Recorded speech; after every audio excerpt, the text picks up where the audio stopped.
Nire lehenengo txamba. Gogoan dut lanaz maitemindu nintzen eguna. Nire zaharra irrifaretsu heldu zen eta esan zidan jada lan egin nuela. Eguneroko aleginetan soldata baten egile.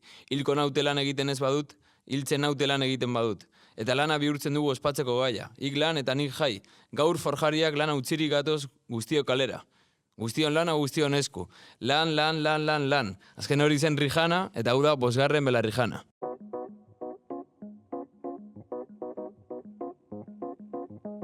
Belarrijana, Gedar Telebistak ekoiztutako podcasta.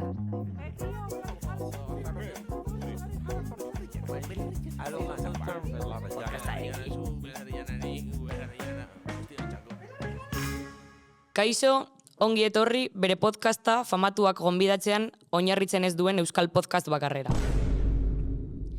Gaurkoan, aurkeztuko dugu gaia jarraian. Zuzenean. Sartuko gara,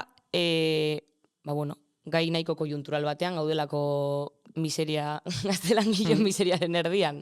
Hitz egingo dugu udaz eta udan gertatzen diren, soldatapeko lanaren barruan udan gertatzen diren desfasez. Segurenik ETB-en eta toki guztietan podcastak ari dira udari buruz, zego mendio, nola eman krema, zeintzu dira honenak. Hitz egingo dugu udak eskutatzen duen realitate horretaz, askatasunaren diskurso horren atzean dela, jende gehiena jarraitzen duela lanean, eta orokorrean, eta gian berezik gaztelangilontzako, sakontzen dela egora miserablea, eta lan prekarioek egiten dutela egora, izugarri.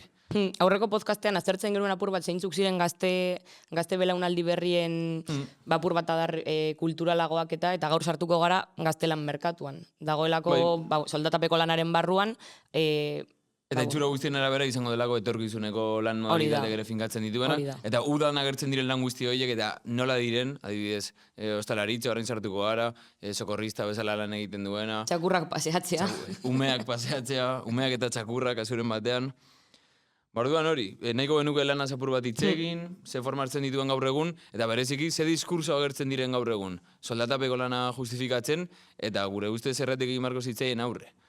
Introa izan da apur bat musikala, gerukiko dugu agian sorpresa musikalen bat, beti bezala gonbidatu bat egongo da, eta kurtso honetako azkeneko programa izango da. Eta agian betirako. Ikusiko dugu. Gertatu zaita apur bat manipulatzeie psikologikoa. Nagusiek egiten duten bezala. Mehatxu bat. Bai, gero sartuko gara horretan. Ondo, gustatu zait. Hitz egin genezaken lehenengo gauza da, gaztelan merkatua nola dagoen estrukturatuta, edo ze gauza batzuk berriak direlako, adibidez, dago a la orden del día esango dugu, ETT-ak eta subkontratak eta guzti horiek, dakigunez, azkenengo urteetan implantatu den lan eredua da. Legalizatu den azkenengo urteetan. Azken urteetan legalizatu da, eta ekarri du berarekin legalizatzea lan baldintzen okertze bat, termino askotan. Eskubide politikoen kontuan, ETT batean ezin zara sindikatu, ezin zara antolatu. Etengabeko dependentziare soldatapeko lanarekiko, zaudela itxaroten hori nagusiak noiz deitu, noiz ez? Bajak eskatzeko zailtasunak, eta batzutan, incluso, gehienetan udaletxeak rekurritzen dute forma hauetara, eta hori ikusten dugu edozein txantxullo, diru publikoaren, ez dakiz enpresa, konkursoak, ez dakiz eta gaur ere... Gero ere nahi duzu kexatu, eta ez dago inor ardura hartzen duenik, ez dakizulako udaletxeak, subkontratak... Eta horretaz hitz egin nahi nuen, izan ere, eskatu genituen audio batzuk, orduan heldu diren batzuk jarriko ditugu, esperientziekin, eta nik nahiko nuke kontatu nire esperientzia bat, nik ez dut deuki tanta txamba, esaten den bezala, me la sé en parte, baina behin eukin nuen alako udako lan bat, gero luzatu zena demoran zehar, eta zen subkontrata batean, erdi publikoa zen fundazio batean lan egiten nuen, subkontrata duta. Eta ziren geneuan enpresa, dela, enpresa super mafioso bat, berdin duela zein den, gutxienez, dola egitezatere jajarriko nahiz con el gutxienez, ordaintzen ziguten, esango dugu, hilabete amaieran heltzen zen nominan jartzen zuena. Baina konkurso aldatu zen, eta sartu zen enpresa berri bat jokuan, oso itxura txarra zuena, ez zuten bulegorik, WhatsApp de zemaki bat besterik ezen, no sé cuantos, eta bapatean ez ziguten ordaintzen. Eta, azerretu ginen esango dugu, normala den bezala, eta salpenak eskatu genizion baizu kontratari, eta ez eguten entzuten, no estaban largas, demora guztien eskusak ipintzen eta bar, eta orduan joan ginen fundazio honetara. Eta fundazioko jefeak, ezuk esan dagoa, ez dago oso argi zein den jefe finala hor, kual ez el videojokuan azkenik... El castillo de Bowser ez dago... Ez dago argi. Eta tipok esaten zigunez, ez hori da subkontratatzailearen eta zuen arteko talka bat, ni ezin nahi sartu, baina bat daude beste kasu askore bai, enpresa hori berriro ere subkontratak ez du ordaintzen, eta esaten du berari esaiola dirua heldu, Gero ere egon gara hitz egiten, normal, ETT askotan dagoen jendeak egin behar duela lan publikoari begira eta jan askatuta bazaude lanarekin da ez bat, egotea horre eskontza batean, jendea, pertsonen bizitzako momenturik onena eta zu zaude hortu amargau, edo zaude hor binarroken, dago eskape resistencia, eta zu gara. Eta zu zaude luchando por la existencia. Lana zerbait Osea, beste gai bat lanarekin da, eta apur bat joango gara botatzen ideiak horrela solte, lanean dagoen pertsonarekiko errespetu falta nolabait onartzen dela, eta bereziki udan eta gazteok tabernetan eta ez da gizert, nola azten zaigun lanean ari den hori dela literalki langile bat, nire klase berekoa, nire realitate berdina konpartitzen duena, nire kondena berdina, eta ematen du bera lanpostuan dagoelako, egin dezaketela nik nahi duena berarekin. Bai, nik egia da ostalaritzen eta horrela, ostalaritzen justo lan oso gutxi, baina jaietan eta igarri dudala jende nagusiagoa, boomerrak, direla bastante desagradableagoak gazteak baino. Aurrekoan hitz egin genuen belaunaldi arteko talgaz, eta zuk esan duzun bezala, hor benetan fondoan zegoena kasu gehienetan da, gizartea aldatzen doala, kasu honetan lanaren errealitate aldatzen doana, eta horrek sortzen dituen identitate, talka guzti horiek. Zaten ere ginen, gazte lan merkatua, da aukera perfektua esplotatzeko baldintza okerragoetan diru gutxiago batik, orain datorren langile masa berria, gainera disiplinatzeko era berri horietan, eta ostalaritza ipatu genezake, bai horren simbolo handinetariko bezala, bai udan eta bai neguan ere.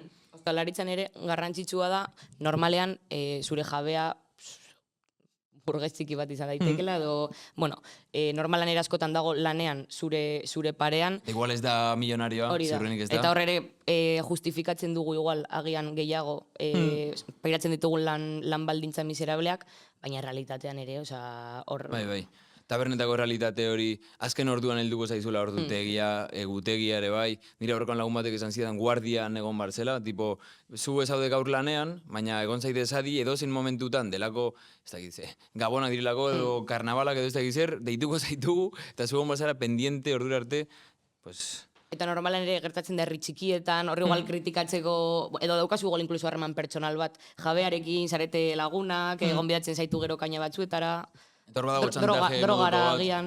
Kasuren batean, bai. Eta hor gero sartuko gara. Lanera disiplinatzeko modu amaika daude zoritxarrez, eta bat bada gertutasun horretatik jutea. Gero sartuko gara apur bat horretan. Gaztelan merkatuko beste kontu bat agertzen ari dena, fijo diskontinua. Yolanda Díazen asmakizun ederra. Balio diola, markatu. Alde batetik makillatzeko edo disimulatzeko langabezitaz. Langabezia, bai. Hor gainera ez dira ateratzen langabezitazetan. Hori da, eta alde batetik hori, eta gero komentatzen genuen dependentzia guzti hori ere. Dira pertsona, langile batzuk ez daudenak etengabe lanean, eta egon behar direnak hori. Moldatzen eta azkenen orduan ordutik aldatzen lan egin alizateko.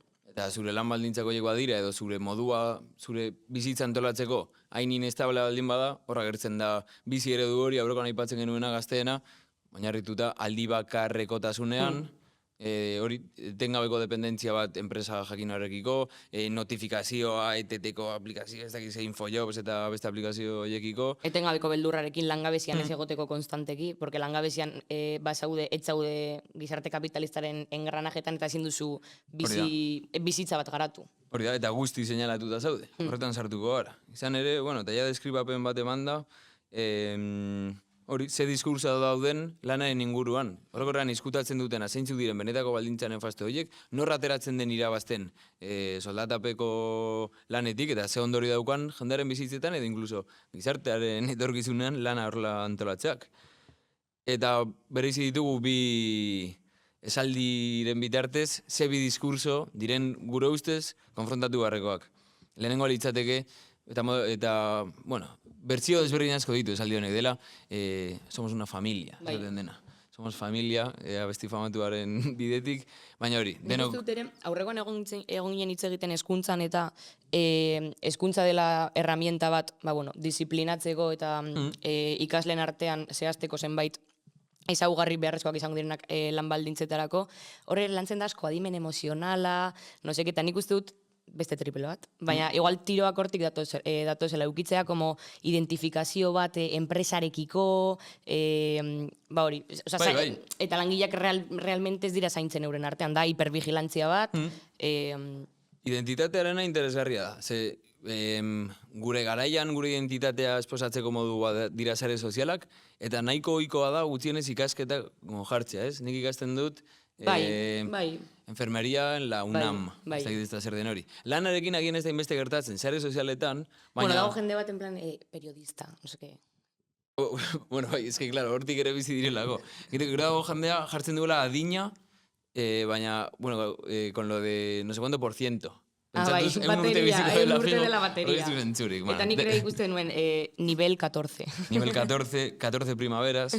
Bueno, baina lanaren kontu honetara jonda, aurrekon kaina asko sartuko nien millennial eta boomerrei, gure belaunaldiak ere baditu bere txorakeri hutsak esango dugu. Lanaren arira, bai dago historikoki, norberak eraikitzen du bere nortasuna bere lanarekiko, eta norbait identifikatu behar duzunen esaten duzu, bai, hori zela... pelukeroa, ez dakit, astronauta. Claro, orain badituzu, ez dakit zenbat lan, bi astero, zer zara? Zara infojobseko perfil bat. Bai, zara masa bat. Mugitzen mundutik. Hori da. Orduan, lehenengo diskursoa. Lan honetan, enpresa honetan, familia bat gara, edo denok egiten dugu arraun norabide berean. Lana denok batera atera behar dugu aurrera. Lana denok batera atera behar dugu aurrera, eta orduan jarri nahi dugu horren errepresentazio bezala, Eroskik aurten justo udan eta gaztei bideratutako anuntzio bat, hori, diskurso guzti hori lanaren alde positiboak azpimarratzen dituena, eta ondo doan. Yo trabajo en Eroski en verano y por supuesto que estoy ahorrando para pagarme unas vacaciones. Trabajo en Eroski en verano y por supuesto que me da para acabar las prácticas de hostelería. Estoy trabajando en Eroski en verano y por supuesto que estoy empezando aquí mi vida laboral. Trabajo en Eroski y por supuesto que este tiempo aquí me ha ayudado a decidir qué grado voy a estudiar en septiembre. ¿Y tú? ¿Te animas a trabajar en Eroski este verano? Bueno, ¿te animas?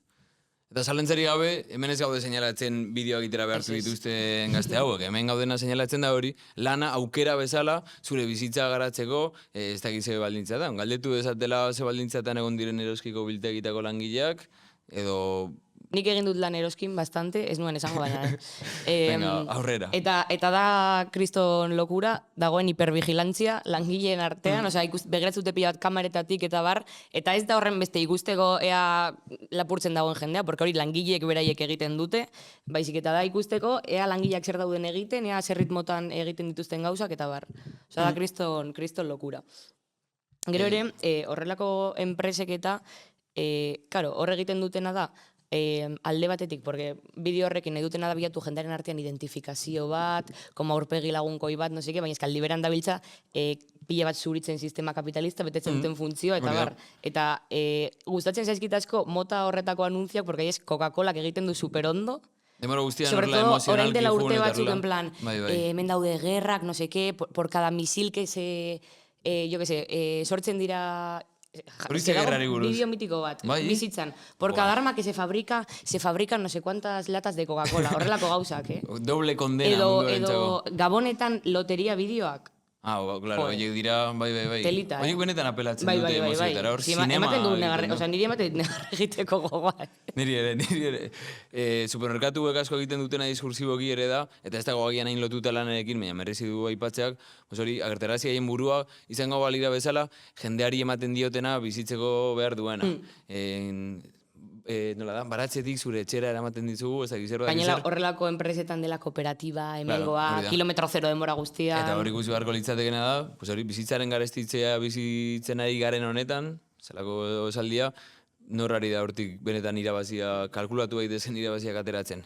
Eta horren simbolo supremo bezala nahi nuen nik aipatu ere bai, hemen ekarri dudala, aurrekoan erosketak egiten konturatu nintzen, olioa, olioaren zatian, zeinetan olio marka desberdin asko dauden, denek zeukaten alarma bat. Lehen alkoholean eta hainbat beste produktutan zegoen alarma hori orain olioan dago. Eta plan Black Mirror, Black Mirror, hori da referentzia bat 3. kapitulora, nahi duenak ikusi dezala.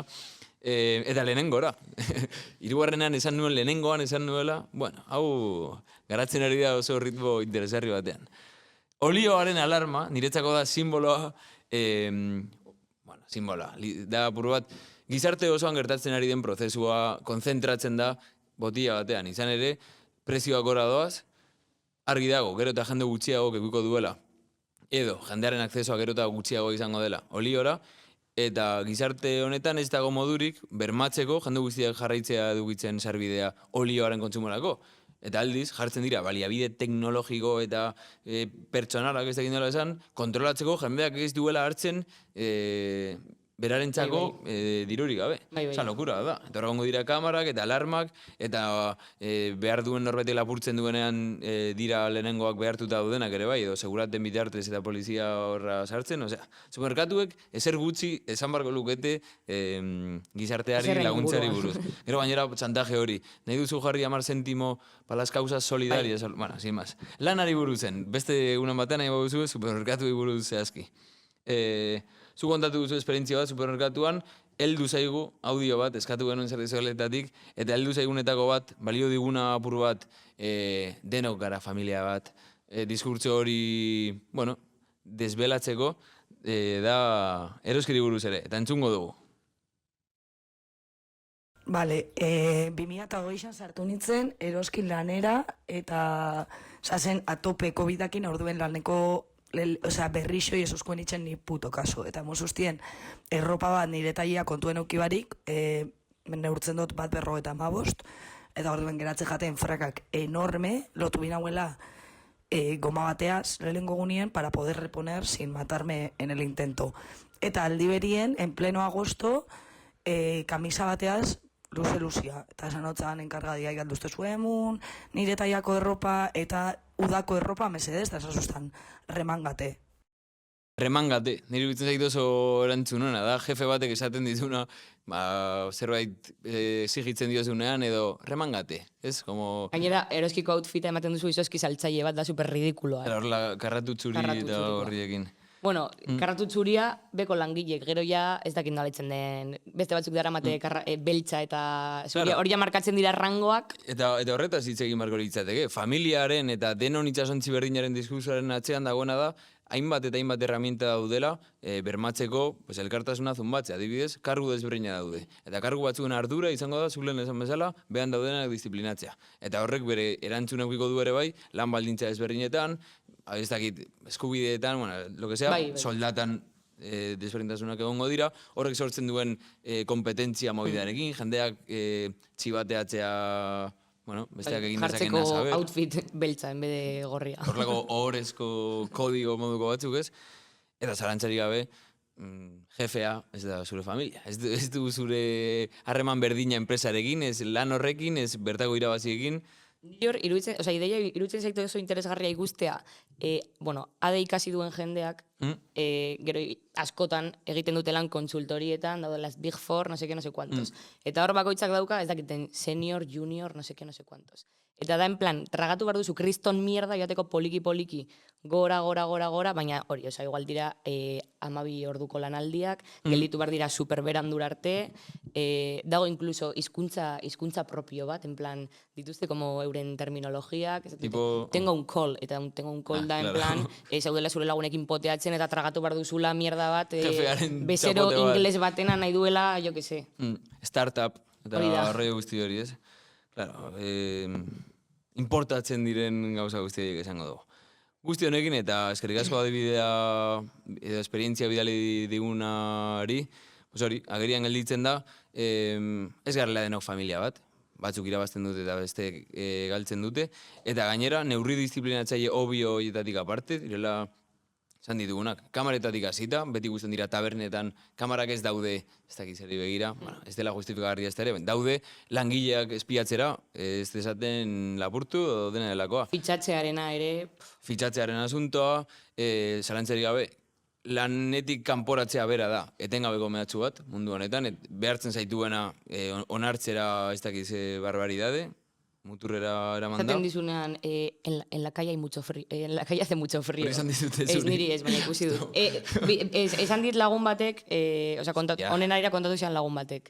Edo, tengo una cola de gente en la puerta.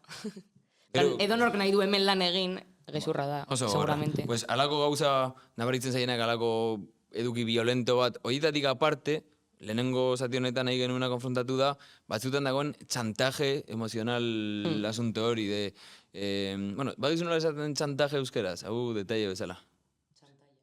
Xantaia. Xantaia judiziala, esan dezake norbaitek. Bueno, dagoen txantaje emozional moduko hori, pues hori, deno familia bat bagara, zergatik ez duzu eskatzen dizuguna, baina apur bat gehiago egin nahi, edo zergatik arpegi txarro hori bat batean. Gero normalan ere igual nagusiak ez dakit lagun asko dituen, baina Baliteke jo nahi du kainetan, eta jendak esan behar dio baietz bestela botako Claro. dute, eta egon behar da bere txapak aguantatzen. Michael Scott, gora, ez, The Officeko oso serio ona da lago dinamika Bai. detektatzeko, ja esan. Eta hori, hemendik aldarrikatzen dugu, ja, gure belaunaldian, eta belaunaldi gehienetan egon den kontzientzia espontane hori de. Ez, nire lankideak izorratzen ez dituan bitartean, minimo egitea Bai, guzti bai. zilegia da. Bai. Eta ezin nahi hori txantaje emozional horretan de parte hartu, ez dakize zirkotan. Osa, onurak ez baditu zuzuk lortuko, ez egon kalteak ordaintzen zuk, osa, sin más. Bai, eta horrekin lotuta dago, heldu zaigun, bigarren audio bat entzungo dugula ondo baderitzozu. Esango zenuen Ez dut esango ezetz. Berriro ere txantaje emozional bat dago, nik dagoelako hemen telefono, ez. Venga. Ez dakit pegatzen zuen. Bueno, baina- ni lan egiten un enpresa teknologiko baten, teletrabajo egiten un, eta periodo de prueba bat jarri zeaten 9 hilabetekoa. Eta periodo de prueba hortan, pues, 5., 6. hilabetean edo lakon bat, etorri zitzaiten jefia, eta esan zin, bueno, lo siento, pero no vas a pasar el periodo de prueba. Eta, hostia, kasi lan egin dut ondo, pixkat potroa ikutu ditut, porque teletrabajo da, eta hori berda, baina esan diazu para esta fecha y para esta fecha está lo que me habéis dicho. ¿Y qué problema ha habido? No sé qué. Y, bueno, la parte técnica muy bien, pero hemos visto que no te has integrado con tus compañeros de trabajo, no has formado parte del equipo, no has propuesto ideas, y bueno, y por otra parte, nos ha dado la sensación que no has aceptado la autoridad del jefe. Me cago en Dios, tú, no acepto la autoridad de mi madre y voy a aceptar la tuya, chaval. Has flipado. Jefeak teletrabajotik bideollamadan soinu horiek sartu dituen ere bai. Niri etorri zait burura nik jabon lana bilatzen nuen, jabo hotelen. Hor bai zela timo... Nik ere nintzen diskotekara. Baina nik zaiatzen nintzen lana lortzen, pues, akzeditzeko pues, produktu berezitera, lo que sea. Oso kasu argigarria kontu honekiko. Zuko egiten duzu ondo, eskatzen zaizuna teknikoki, a saber zer, enpresa teknologikoan dikizagit zer den, jabo hotel ondo desarrollatzen duzu, eta zu kanporatzeko arrazoia da, euki zaituzte gainera, periodo de prueba batean, Ez que gainera, periodo de prueba kontzeptua da, jartzea hor, eskina batean, bofetoiak zuri jotzen eta zu aguantatzen. Literalki, eta ematen du, ez zula aguantatu, edo ez, haiek nahiko luketen subordinazio moralaren neurrian. Bueno, gutxienez jarrera nahiko... Hitz egiten duzu, el puto amo. Ausarta, ez? Leputeame. Hitz egin duzu jabo hoteles, baina ere Animal Crossing mitiko Tumnuk, zela hori da, zela esplotatzaile bat. Tuknuk. Bai, Tumnuk, zen topo, un topillo.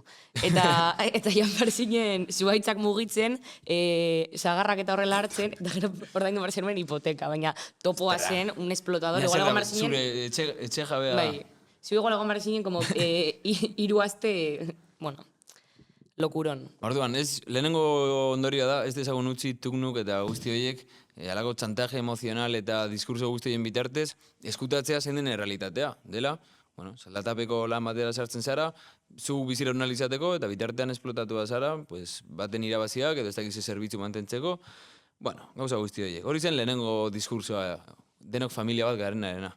Eta bigarrena da, la de trabajar te la sabes, la de la chamba te la sabes. La de descargarte infojobs, te la sabes, pues rollo guzti hori. Bakarrik izango zerrela onartua gizartean, baldin eta zure esplotazio onartzen baduzu, eta toki bat badaukazu esplotazio horretan, ja gero eta jende gutxiagok daukana gainera. Hori da, ez bakarrik lanaren barruko disiplinamendua, baizik eta lana gizartearen gehiengoa disiplinatzeko modu bezala.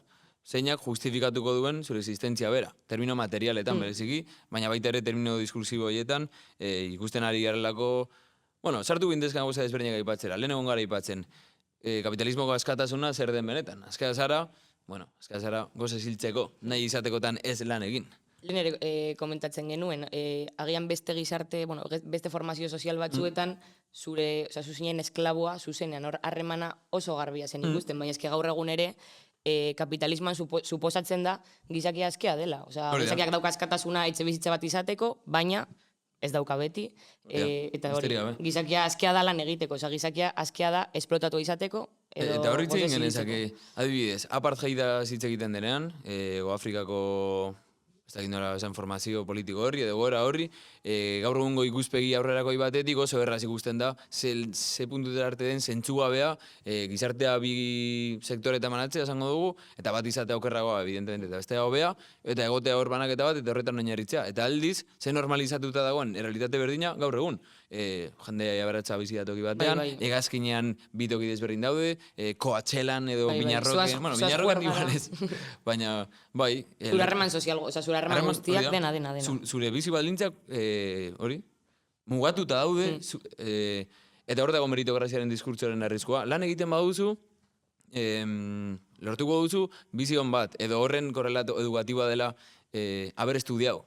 Beste esaldi nahiko bortitz bat. Ez duena inondik inora kontuan hartzen, jendearen bizitza ez dela berdina, zu ja ze baldintzatan jaiotzen zaren horrek eragingo dizula bizitza osoan zehar, eta orokorran klase bakoitzak bere burua reproduzitzen duela. Eta inkluso eskuntzarako sarbidea pertsona guztiek ez daukaten. Hortik hasita. Eta horren adibidez supremo bezala, zerbait niri grazia egiten didana eta amorratzen didana, dela adibidez. Etxe gabetxe bat gertatzera doanan, eta bereziki, etxebizitza sindikatua edo ez dakiz zer, antolatzen dela hori gelditzeko. Eta igotzen da bideoren bat, edo errazinen bat, poliziek kargatu dutelako. Eta beti agertzen da, orokorrean, erdi fatxilla izan behar den, baina ziurrenik beste diskurso batzuetatik ere... Eta nire ustez ez da bakarrik, nire ustez da gizartearen ulerkera bastante orokor. Zentzu komun hori justifikatzen duena norberaren existentzia lanaren gatik. Ze galdetzen dute, klaro, etxegabetxeako izaten izaten dira, aztean zer. Terroen jartzen dute, no trabajaba ninguno. Osea, etxegabetxeak alditzera jundirenak ez dute lanik egiten. Eta hor dago, hori konfrontatu behar da, muertez. Hor jendeari da señalatzen, kasualitatez goiz hori libre zuena, edo lortu duena, eskolatik pira egitea, eta jarri du hor bere gorputza etxegabetxeak alditzeko, eta ez da señalatzen, ziurrenik, etxe jabeak... Gozela Donostiko txaletan, raskándose los huevos, bai. Zerratik justifikatzen da etxe jabe batek eredatu duelako alduela bizi, literalki lan egin gabe, eta gero kriston señalamendua langabezian dagoenari. Bai. Edo kriston enpresak dituen jendea pasatuko dela noizean behin, jo que se, begiratzeko ez dakit. Eta esan dagoa, diskurtso horiek historikoki oso lotuta egon dira fasismoarekin, eta nolabait gizartea eraldatuko dugu jendea disiplinatzen eta lanaren bitartez, baina ez dira hor bakarrik agertzen. Lanaren ideia guzti hori, eskerrak edo sozialdemokraziak ere badu, eta asko hitz egiten digu haien sujeto politikoaz edo haien pretentzio norren duzu antolatu. Lan egiten duen jendea, zein da realitatea gaur egun. Langabezia baldin bada, estrukturala, eta norrari zara kanpoan uzten. Ikusten ari gara pertsona migratuek zeizeltazu induzten lanera gerturatzeko. Ez bakarrik lan gutxi dagolako ja, baizik eta lanaren baldintzak endira eskazak, Eta langile klasa identifikatzea soldatapeko lanarekin hori ere ja poliki joango da asko aldatzen, porque eske ja langile klasaren proletargoaren zati handi bat ez da egongo soldatapeko lanaren barruan. Hori da. Eta horre ere gero, aipatu duzu fascismoa eta, obrerismoak ere, ulertzen duena da langilea soilik dela soldatapeko lanean dagoen hori, eta horrek dakarrena da soldatapeko esparrutik kanpo dauden borroka guzti horiek ez dutela esertarako balio. Bai. Eta argipen bezala, podcast honetan lehenago hitz egin badugu langile klaseaz, ez gaude esaten langile klasea dela soldatapeko lanean harreman zuzen horretan dagoena. Baizik eta... Langile klasea gara da pensionista, ikaslea, etxeko andrea... Desjabetua. Bai. Ez duena... Produkzio bitartekorik ez duena orokorrean. Definizio klasikora junda hori da, tal cual. Ez da egite honekin beste zerbait zegoen esateko. Niri desalojoaren adibidea iruditzen zaitu oso argigarria. Esos no trabajan, pues ez, eta eskerrak ez dutela lan egiten egun horreten eskapatu direla, gutxienez aurre egiten saiatu direla etxegabetxe bati. Ez que nazkagarria da. Eta gero ere, hor dago, nik uste doa lapur bat tonika beretik, beste soldata forma bat izan daiteke soldata ez zuzena, estatuaren laguntzak eta bar, aurregoan ikusi nuen tuit bat, zeuden justo inmigrante batzuk etorri zirenak, no seke, eta zeuden ondartzan bainatzen, en plan, sin más. Eta jendea, en plan, si encima querran venir aquí y se bañaran en la playa, zer nahi duzu egitea, tio.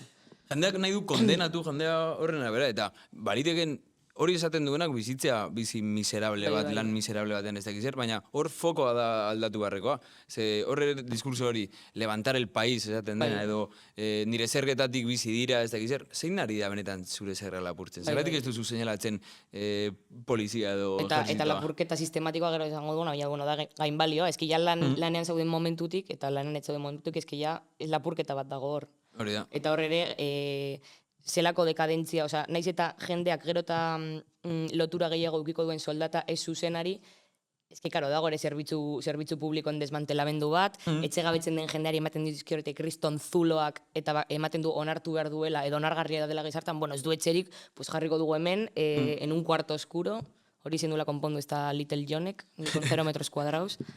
Eta, bai, alternatiba minimo bat eskaintzen den momentuan, ematen du jazta onargarria bilakatzen dela norbait etxetik botatzea.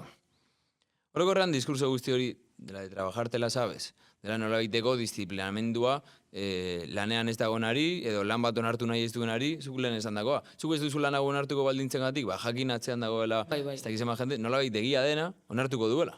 Hombre, bestela ez duzu, agian ez duzu biziraungo. Danak eskutatzen duena, finean da, txantaje material bat, edo mehatxu bat. Ez bauzu lanik egiten, ez duzu eskubidirik bizirauteko. Hortik zijoan, lehenengo blokeau. Bai. Zegi zerbait eskapatzen zaigun, hitz egin dugu sokorristetaz, hitz egin dugu udako lanaz. Nik uste dut nahiko argi gelditu dela. Orain, gonbidatu behar dugu, demoraldia izteko, demoraldia ireki zuen kolaboratzailea, zeinak bere abesti propioa zuen. Orduan, sartu da dela gurekin, Peio.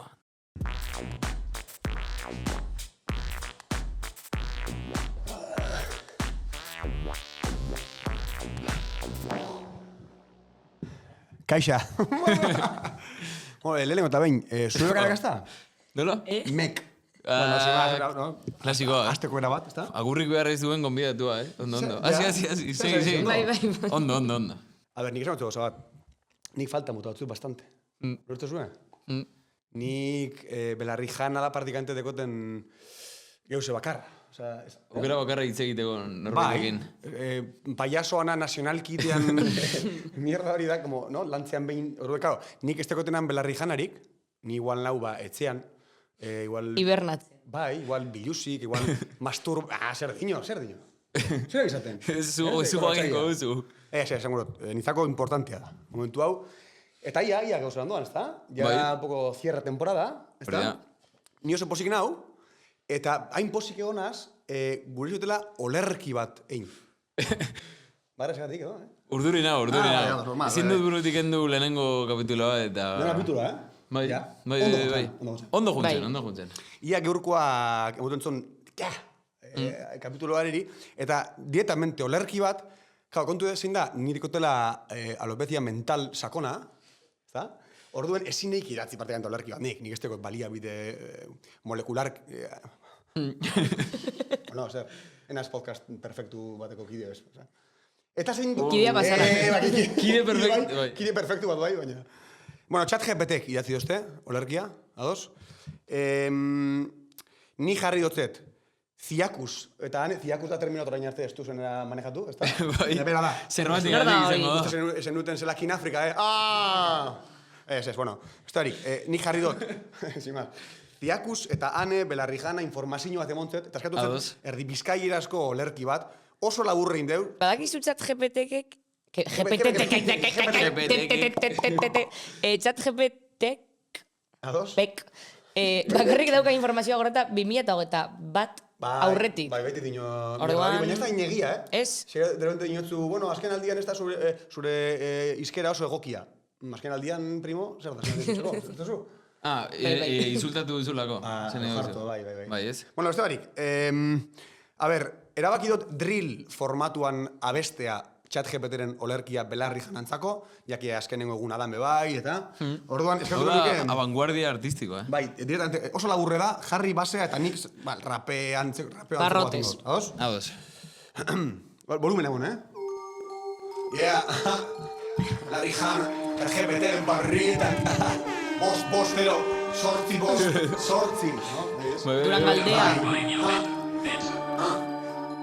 Ez du nire hotxa, Larri janako azken errima, anetaz irakus, politikaz hitz egiten dana. Mikrofonoen aurrean, bidean argia markatzen, podcast honek bihotzan sartzen bizia mantentzen. Erritmo biziak, adimen argiak eskaintzen, hitz biziak, entzuleen bihotzetan barriatzen. Azken programa, atxeden hartzeko garaia dator, anetaz irakus beti jarraituko dugu bihotzeko hautsa izan izain. Bueno, a ver, sin más, Eskatik amaitu da repente, Ez da gintze... Arazo bate gote ben soñuarekin. Osea, ez da nahikoa izan, ez da? Etortzea zona ridikulo nazional bat egitera. Ze, gainera, ez du funtzionatu ondo... Hori ari bizitza, eta dekadentziaren honenean gaude. Nik sensazioa dut, zuk idatzi duzula, eta ChatGPT-arena dela, badezpada esaten duzun zerbait, badezpada ezaikun gustatzen. Ados, kontu da zutela ardura askorik, zure iritzi, ardura bat, te lo juro. A ber, oso posik nau.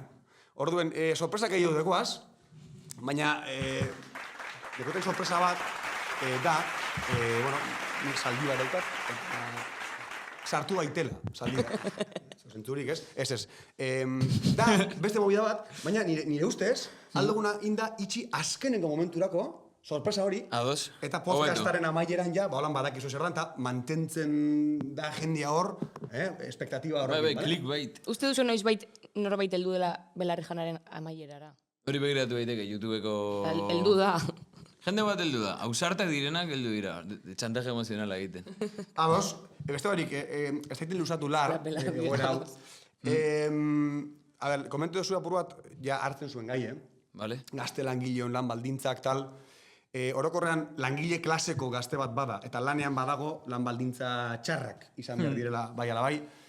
Enago guztizadoz, nik badaukat lagun bat, langile klasekoa dana, osea, ez du balio, lanean dauena, eta lan baldintza oso onak dauzkana. Eta betxo, elkarrizketa txiki bat daukat berarekin, Bai. ikusiko dugu bideoa eta gero komentuko dugu. Ados, txemote, sartu bideoa, mesedez. Ez dago bideorik, ez dago edako inor, hola, lortu zuen? Ez daukazulako lagunik, ziagoan zara gaitzean. Vale, ona. Lortu zuen? Ez dago inor. Eta nahikoa daia, apuret, diskurtz horregaz... Barrotes. Barriro dinot, langile klaseko gazte bat. Oia, burgesiaren seme alaba den hori, edo zer, ez? Baina kontu ezin da, a ber, langile klaseko gazte bat basara eta lanian basauz, diskurtz hori de, bueno, ni behintzat, como klase ertaineko kite naiz, afari bat daukat, pisu bat, kotxe bat. Probablemente zure pisua da puta mierda bat, zure afari da puta mierda bat, zure arropa da puta mierda bat, kotxea bebai, zure bizitza bebai. Agian arropa ez, horrela jokoa. Agian arropa ez, baina hori ere justifikatzeko beste mierda kantidade guztiak, ezta? Zango munduen gauzen. Dan hankaz gora dau, eskuntza sistema, osasun gintza, lotzagarrie, depresioak, arazo mental brutalak, fascismoan goraldi itzela, dugu genozidio bat streaming bitartez jarraitzen denpora guztien hor. Osa, ze klase ertainta, ze hosti, hau, lotzagarri mundu, Bai. Eta askoz gertu hau gauz, langile klaseko sektore kolpatuenen gandik, burgesiaren gandik baino, eta hori jendeak estino eta holanda. Biherko gunean, euren gandik gertu egongo gara, dute barik lugaji baten bada, burgesiaren hortatik baino, ezta? Eta hori holanda eta izenbia da. Orduen hori klase medianista, diskurtzo hori de, bueno, ni eraz gerturatuko asko proletarioa den sektore horren gana, ni beste leku bat. Ni bedanak gerturatu, lan politikoa egin, gauzeko arpegire esan, entzun jende hori, eta txertatu mugimendu iraultzaile baten, eta ez alderdi sozialdemokrata uger bateri botoak emon. Serio, jarri zara, Nakatu bai, humorea. Pepino frito, lechuga cocida. No? Ez, imaz. Nekon barruen mierdilla hori, eta gure noen... Ez, ondo sartu da. Bota hori. Zegi hau? Zugar, no? Bai, ni badeko zer esan ondino, Ondo. Batetik, aipatu duzuela, apuret, zaila dala, holango egoera baten bizidan gazte bat, edo, ez bakarrik gazte bat, langile klaseko pertsona duena lanean, ez dakiz zer dal, gatsa dala lan baldintza horieko betzea beba, eta ia zerrin leiken, tal, bueno, nik badakit zerrin leiken. Life hack. Life hack, berriro, Bai. Bere motiboa agorte zina, ezta?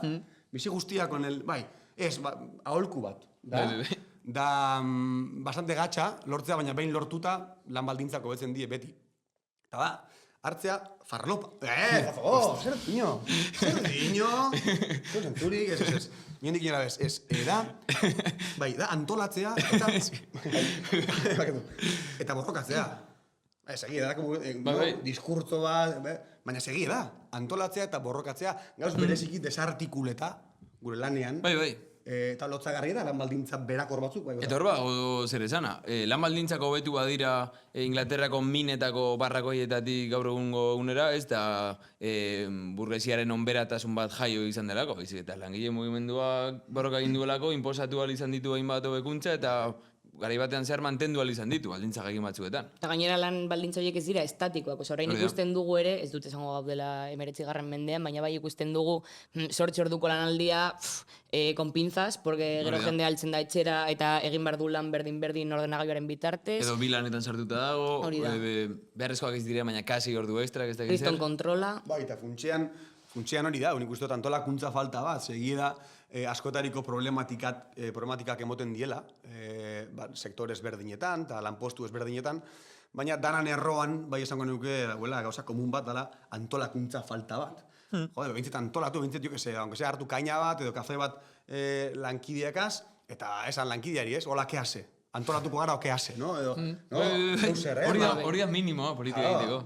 Zauzela fabrika baten adibidez lanean, eta igual zabizela lanean denpora guztien makina arriskutsu batzuekin, segurtasun zera barik, bueno, antolatu, borrokatu, eta igual erabaki, bate batzuk erostea, eta errementete fabrika guztie, antolakuntza komunista, adibidez, eta? Hori da, antolakuntza ludista. Ludista bat, bai.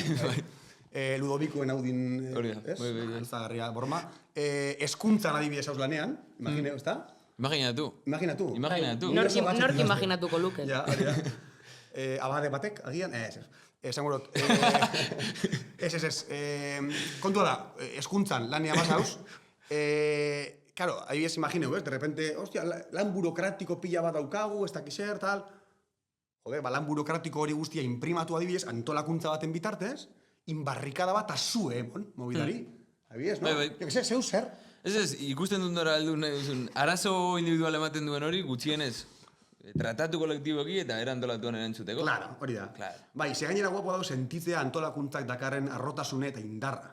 Ze beldurre moteozku fastismoak eta beldurgarria da. Edo jabe lotzagarri batek, edo hotzadan jefen naskagarri batek, edo misoginoan subnormal batek jaietan, ezta? Baina antolakuntzaren kultura horrek, iten dugu, beldur hori guztiek gainditu, eta sentidu guztiaren aurrean jarratzeko gai dan, eta dugina dan talde baten parte zarela.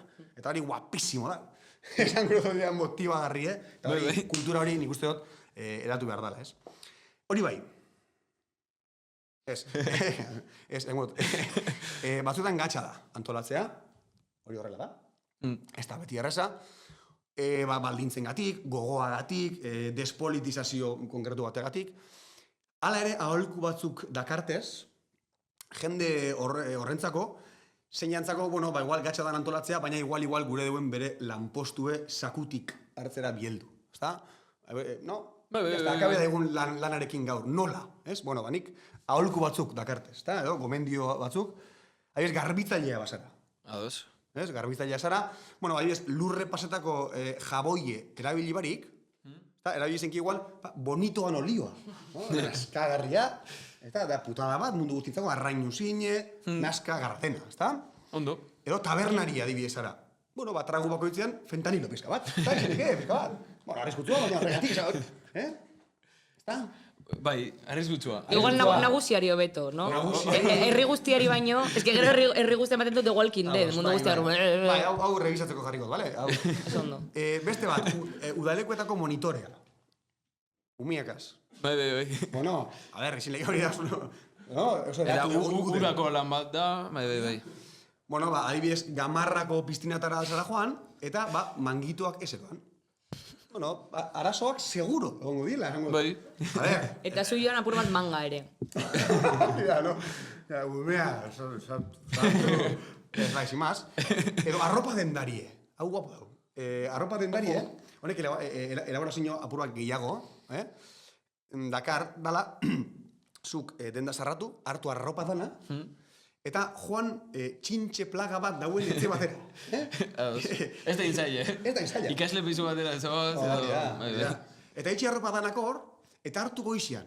Danak, eta etxe barrio dendan. Danak, perfecto, ondo, Cariño zoaz. Eta zabaldu denda. Eta bueno, itxarotera. Ezta? Igual lehenengo egunean igual bastotzen botako, baina ja, herri mailan plaga, txintxe plaga etatu danean, eta probablemente kartzela da, ezta? Zuen gure oso esan bota, Hori ondo laguke egita Gran Biako Michael Kors eta horrelako dendetan. Hori da, horango, pijo eta... Luzuzko, hori ondo dago, Oso ideia bana, egia da. Ben, ari da gehitzen... Oso aportazio banak betiko moduan ere, bai. Ez que ni gauean nago tramatzen, ez dut horik egiten, nago. Ja, hori da.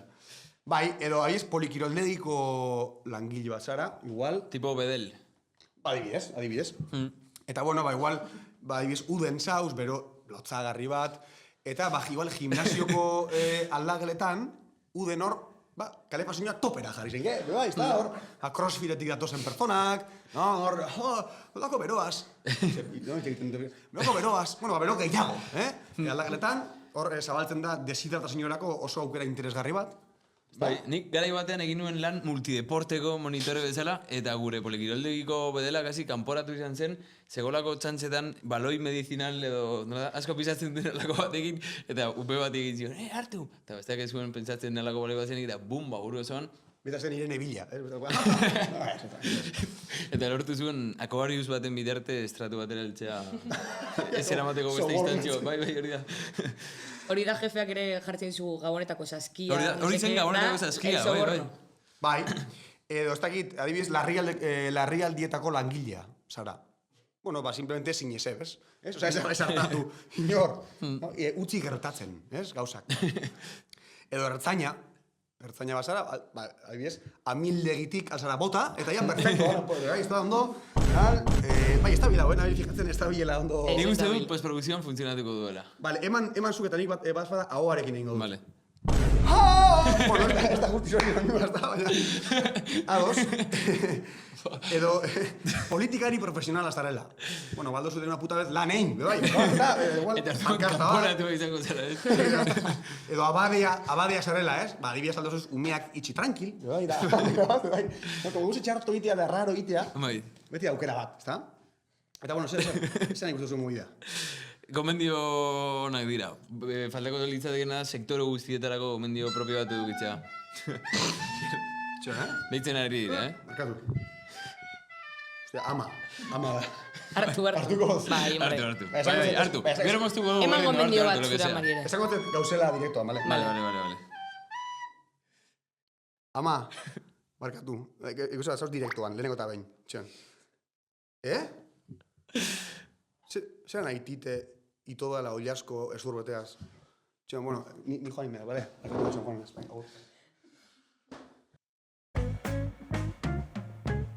Agur bat peioren aititeri. Zer ditu zaizu rap hori? Oso ona, rapeatzen du oso ondo, edauka flow bastante. Bai, di jarraitu dut pentsatzen, benetan idatzi duela, eta egin duela disimulatzeko. Rimak zeudelako, nik ChatGPTari eskatu dizkiodanean poemak. Ez dituzu idazten zura bestiak? Ez nik ere eskatzen diot. Barran botatzen duena, kriston, baina gondira barras, Bai, barrotez. Barrote bil.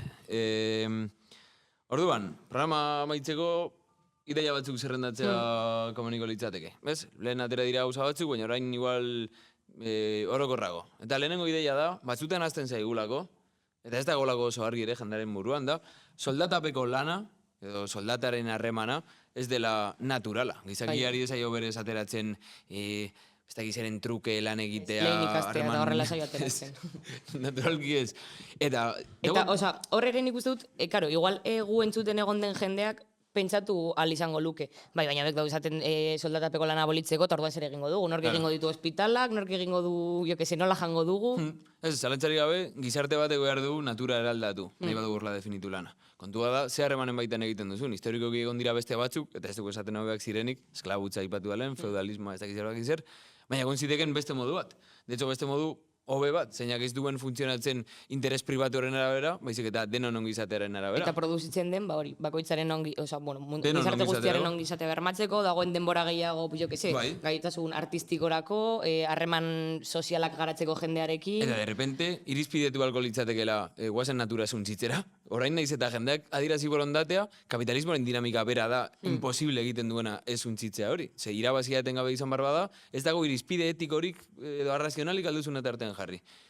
Esan dugu beste formazio sozialetan daudela beste harreman ekonomiko batzuk, baina kapitalismoari berez dagokion harreman ekonomikoa da soldatapeko lana, Hori da. eta soldatapeko lanak nahita ez dakar esplotazioa. Delako irabazi kapitalistaren iturri, Bai, bestearen lanaren esplotazioa. Eta horra dibidez, ala igual, imaginatu COVID-aren ostean, zein zen bidaltzen zen mesua, denok batera aurre egingo Hori da. diogu krisiari, eta zegoen jendea kriston, lan baldintza txarrekin edo langabezian zuzenean, eta enpresa guztiak aberazten. Bai. ¿A dónde va ese dinero? Eta itzultzen soldatapeko lana, ez dela natural, ez da harreman natural bat, harreman sozial bat da, edo baldintza historiko batzuen gainean. Ez aizuru ditzen fikzioek industria kulturalean, ziurrenik ez era naita batean, eta agian humorea egiteko, baina Pedro Pica Piedra lanera zijoan eta ordaintzen zizkioten txirlak edo ez egin esan, eta besteren batean nik neuk umetan dinosaurio jostailu batzuk nituen, eta nire jolasa zen horlako gizarte bat antolatu eta lanean jarri, eta ez dakit soldata ote zuten. Ja. Edo agian komunismo primitiboa egiten nahi nintzen dinosaurioekin. Bueno, ez dakit, Nik uste denez tramite bat igual umetxiki molestatzen di apur bat. Tramiteak? Bai, ez dakite. Hau da, zaila da irudikatzen edo mundu honetan ematen du hemen funtzionatzen ari diren norma sozialak direla, historia osoan egon direnak eta ongo direnak. Eta guk argi utzi behar duguna da, ez. Eta ematen du beti egon izan dela nagusi bat, baina eske nagusiak zertarako balio du berez. Hori da kontua. Egon ziteken beste lan antolatzeko modu bat, kentzen dituena gainetik, figura zentzugabeak. Bai. Tipo, jefea, egiten duen bakarra dela, denon lanaren aberastasun soziala izan ziteken hori, privatizatu, eta bere interes pribatuen arabera jarri. Eta badakigu horrek azteko justizia bat da oinarrian, eta bestalde ditu ondorio lasgarri pilo bat, gizadiarentzako totalitatean. Eta soldatapeko lana edo ekonomia eredu kapitalistak, adibidez, teknologiak, alko zuen masiboki askatu jendea lan egitetik, eta mundu honetan, teknologia da miseria iturri. Bai, lehen jartzen genuen jokese eroskiren adibidea. Daudela, nola ditzen dira, kaja automatikoak.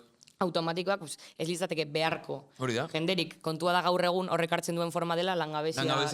Hori da. Teknologiak askatu beharrean miseria gehiago da. Edo, ChatGPTarekin esaten den hori, jendeak beldurra du, evidentemente, ChatGPTak lanak entzea. Jende asko gaur egun egiten ditugun lanak dira, ez dakiz administrazio prozedura burokratiko informatiko, erraz kendu zitekena. Eta nola da esaldi hori, esaten duela, nik ez dut nahi ChatGPT nire lana... Osa, nik ez dut nahi ChatGPTek kuadroak egitea eta abestiak, nik lan egiten duen bitartean, baizik eta nik nahi dut ChatGPTak edo teknologiek albidetzea, zuk esan dagoa, lanetik askatzea. Eta nik kuadroak eta bestiak egiteko. Nik kuadroak eta bestiak egiteko, hori da. Hor ere aipatu behar dugu, egon garela hitz egiten soldatapeko lanaren inguruan eta hor apunte bat oso garrantzitsua da, langile klasea ez da definitzen soldatapeko lanean dagoelako. Langile klasea definitzen du bere desjabetu izaerak nahi bada, edo produkzio bitartekoak ez eukitzeak. Orain hartzen dituna forma asko lehen esan duguna, estatuaren laguntzekiko dependentzia hori, miseria absolutoa, aldi baterako lanak, langabezia, ikasketetan egota sartuta etengabe, bueno, milaka forma, eta sujeto apelatua politikoki hori izan behar da. Ezin gara erori, Frente Obrero eta bestelako fascistoideak erortzen diren bezala, apelatzera obreroa entzinako irudi horrekin, pentsatzera proiektu politikoa dela reindustrializatzea kontua, jendea fabriketara itzuli eta horrek ekarriko duela... Eta gainera soldatapeko lantik kanpo dagoen borroka oro ukatzen dute, baztertzen dute, ez delako kriminalizatzen dute, ez delako benetan irautzailea, eta obrerismoa da fasismoari bere zaion ezaugarri bat, ez komunismoari, ez sozialismoari, ez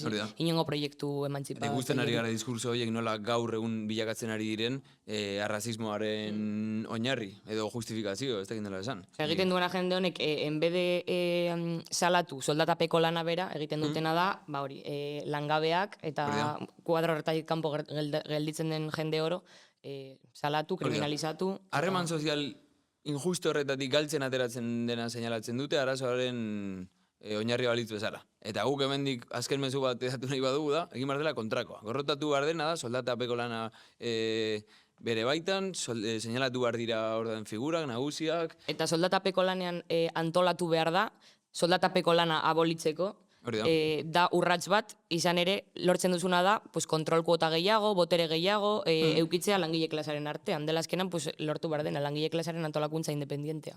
Hori da. Bultzatzea.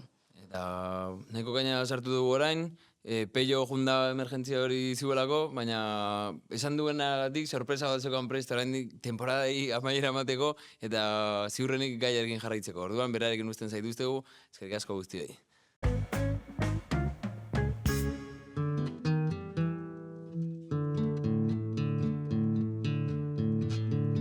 Diru pixkat lortzeko hasi nintzen piztinetan, sokorrista behar nuen, ta jabeak eman zidan erratz bat. Tan ni manguito tan como un gilipollas, madre, tan ni manguito tan como un gilipollas.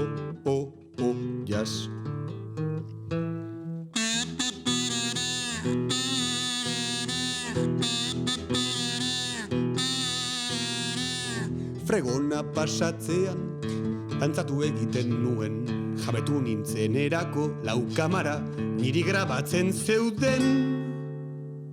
Ta ni tuerke egiten como un gilipollas, madre, ta ni tuerke egiten como un gilipollas.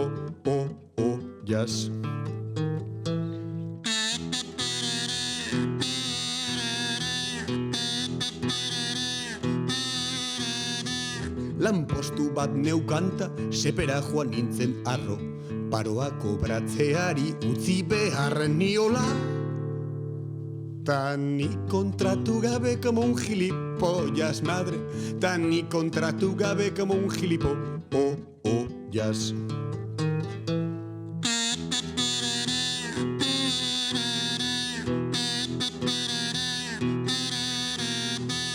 Hilabete egin nuen piztinatxoak garbitzen, kobratzera joan nintzen ilusioz beteta. Ta ni €1 como un gilipollas, madre, ta ni €1 como un gilipollas.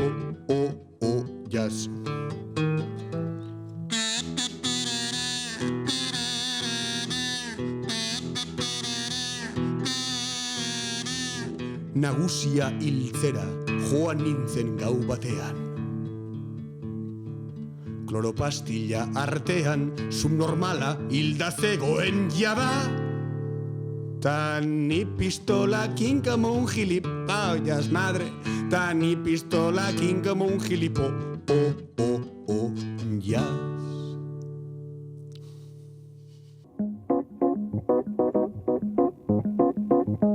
Belarri jana, Gedar Telebistak ekoiztutako podcasta.